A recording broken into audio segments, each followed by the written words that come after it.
السلام علیکم ورحمۃ اللہ وبرکاتہ۔ بسم اللہ الرحمن الرحیم۔ الحمد للہ رب العالمین، والصلاة والسلام علی سید الانبیاء والمرسلین۔ اللہ تعالیٰ کے فضل و کرم سے ہم نے متن البیقونیہ کے اسباق شروع کیے ہوئے ہیں، اور آج ہم سبق نمبر 25، اس میں ہم حدیث منکر اس سے متعلق ہم جانیں گے۔ تو آئیے پڑھتے ہیں۔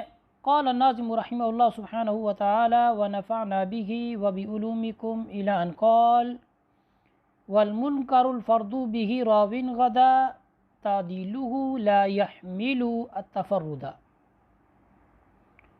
حدیث منکر وہ حدیث ہوتی ہے کہ جس میں راوی جو ہے وہ دوسروں سے منفرد ہوتا ہے، لیکن اس کا یہ منفرد ہونا یہ کسی چیز کا متحمل نہیں ہو سکتا۔ کس وجہ سے؟ کیونکہ وہ خود ضعیف ہے۔ حدیث شاذ میں کیا تھا؟ حدیث شاذ اور حدیث منکر میں ہم کیسے فرق کریں گے؟ حدیث شاذ اور منکر میں ہم ایسے فرق کریں گے کہ حدیث شاذ میں ثقہ کی مخالفت کرنا اپنے سے زیادہ ثقہ کی، لیکن حدیث منکر میں یہ ہوتا ہے کہ وہ خود ضعیف ہوتا ہے اور وہ اپنے سے جو ثقہ ہوتا ہے اس کی مخالفت کرتا ہے، اور ایسی حالت میں اس کی حدیث کو حدیث منکر کہا جاتا ہے۔ یعنی ضعیف جب اپنے سے زیادہ ثقہ کی مخالفت کرے تو اس کو حدیث منکر کہا جاتا ہے۔ اس پر ہم اکتفا کرتے ہیں۔